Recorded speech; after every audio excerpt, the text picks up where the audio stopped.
behind civilians, that it laid down its arms, that it surrendered. This is over tomorrow if Hamas does that. Prime Minister Netanyahu vowing to continue the war until Hamas is eliminated. Israel is now allowing aid into Gaza through a second crossing, but the U.S. and aid groups say it's not nearly enough. Lester? Henry Mitchell, thanks. And tonight, a grim milestone in Gaza. Hamas authorities say the death toll is now an estimated 20,000. Molly Hunter looks behind that number to the impact on one family. Outside her family home in Khan Yunis, Noreen Abu Daka cries out. Where is my sister? She says. My sister is here. My sister is here. Where is my father? Where is my father? She asks again, but no one has the answer. The agony of not knowing. Hanan Abu Daka, the woman in purple, her sister-in-law, calls her husband Mohammed and son Hassan. The next day, the body of Hanan's son has been found. Now one of an estimated 20,000 people killed in Gaza since October 7th, according to the government media office in Hamas-controlled Gaza. Shrouded in a brown blanket, transported to the morgue, her hand never leaves his body. Inside, the boy will be officially counted among the dead. Name, Hassan Mohammed Abu Daka, the coroner writes. Age, 14. Location of death, at home, airstrikes. Gazan health officials take pictures with his name, his face too disfigured to show. Nurse Abu Ahmed at Nasser Hospital explains the condition of the body and signs of injury from the bombing are fully examined, then documented by the forensics team, and only then the family receives a death certificate. Logging Hassan's name and ID number, it's then sent to Ramallah to the Palestinian health minister's database. Counting the dead amid the chaos of war with little connectivity, with so many still missing, is challenging, and the Gaza Health Ministry does not differentiate between civilian and militant deaths in their wartime data. Doctors Without Borders says it's plausible this death toll may be an underestimate. The level, the intensity in such a short amount of time, we have not seen that in our history, certainly in the region. Back in the morgue's parking lot, Salat al-Janaza, the funeral prayer recited for the 5 Abu Dakas. Their bodies quickly loaded into the back of an ambulance for burial. But there's no funeral, no Beit Aza to mourn their deaths. With a drone overhead, there isn't time. Molly Hunter, NBC News. Also breaking tonight, the release of 10 Americans detained in Venezuela in a prisoner exchange announced by the Biden administration late today. But it is not without controversy. Gabe Gutierrez reports now from the White House. Tonight, 10 Americans are on their way home, some just landing in San Antonio. 6 people, the State Department says, were wrongfully detained in Venezuela. The Biden administration striking a deal with the country's socialist government led by President Nicolas Maduro. We have no higher priority than the release of detained and/or hostages, Americans being held hostage. Venezuela is also releasing 20 political prisoners and sending back a fugitive. Leonard Francis, better known as Fat Leonard, was behind one of the worst bribery scandals in U.S. Navy history and fled to Venezuela last year before his sentencing.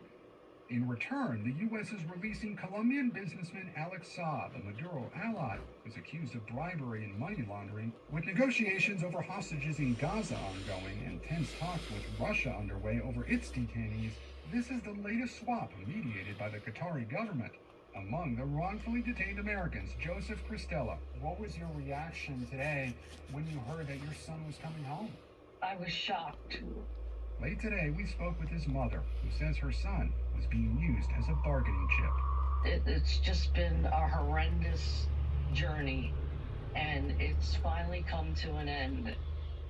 Still, Maduro's critics call him a narco-dictator, and tonight they worry cutting a deal with him will incentivize others to detain more Americans. Lester? All right, Gabe Gutierrez, thank you. Now to a story first reported by NBC News that China's leader told President Biden China will reunify with Taiwan. Kristen Welker joins us now. Kristen, China's president saying this in a face-to-face meeting with President Biden. Lester, that's right. Chinese President Xi delivering that dramatic warning to President Biden during their recent summit, bluntly telling the president that China will take back Taiwan, but that the timing has not yet been decided, and saying China's preference is to take Taiwan peacefully, not by force, according to 3 current and former U.S. officials. Those comments come amid global concerns China's eyeing an invasion of Taiwan. The White House wouldn't comment. Lester. Kristen, thank you. In 60 seconds, severe weather on both coasts, steadily flooding and rescues in the east, and millions under flood alerts in the west. Plus, our exclusive look inside the TSA, the stunning number of guns they're finding at airport checkpoints.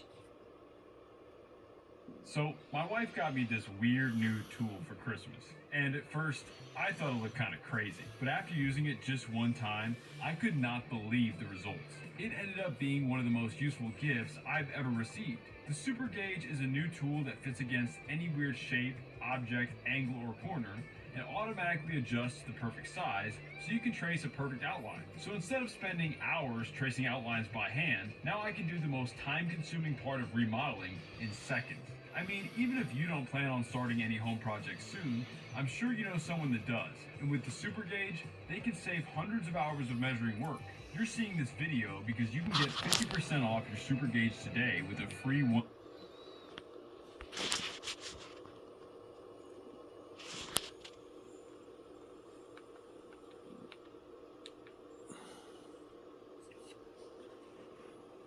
Tonight from coast to coast, dangerous winter weather is causing havoc for millions as we approach the Christmas holiday. More high water rescues in New Jersey today after severe flooding swamped homes and washed away cars. While in Maine, a state of emergency in 14 counties. 2 people were killed and 2 others missing after a car was swept into the water. 230,000 customers are without power. In California, heavy rains have 22 million living under flood alerts. Conditions there are expected to get worse with 4 to 8 inches of rain in many areas through Friday. And that extreme weather coming on one of the busiest travel days of the year with just 5 days until Christmas. Tom Costello takes us exclusively inside the TSA as it gears up for the holiday rush. Jackets have to go through that, okay? 3 a.m. at DFW, and the first TSA shift is clocked in. Come on up, guys. I need a ticket, please. As the early bird flyers queue up. I just need your ID. Hold on to your ticket. Up since 1 a.m., TSA officer Gabriela Ocampo, 10 years on the job. Hands by your side. Keep walking.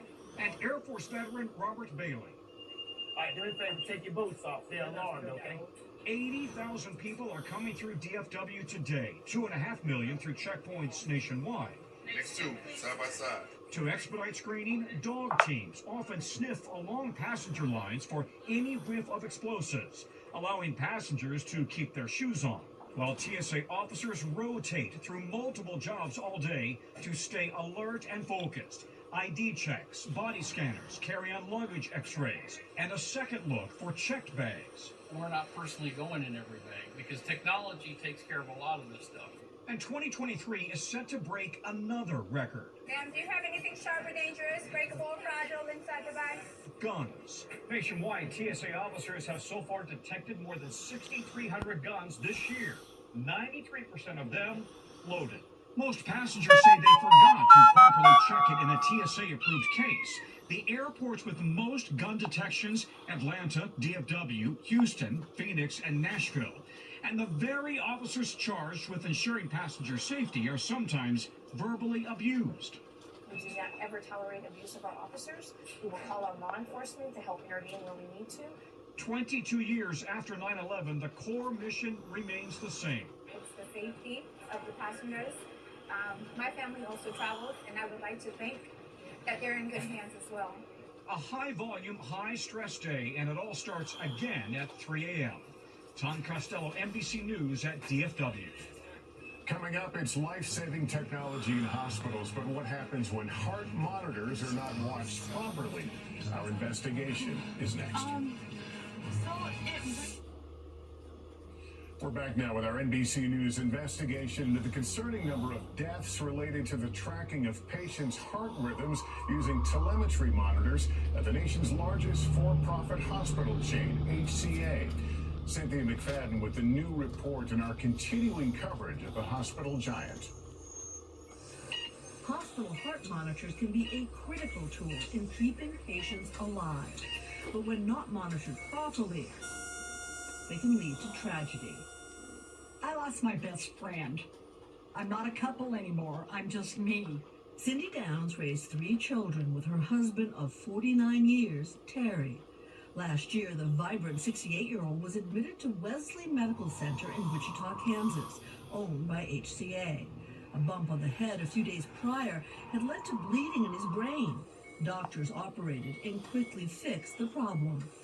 While in the hospital, Downs was on a telemetry monitor tracking his heart rhythms. After 21 days, he was scheduled for discharge. I had a wonderful afternoon visiting with him, and he got a little spunky and was teasing me, and I said,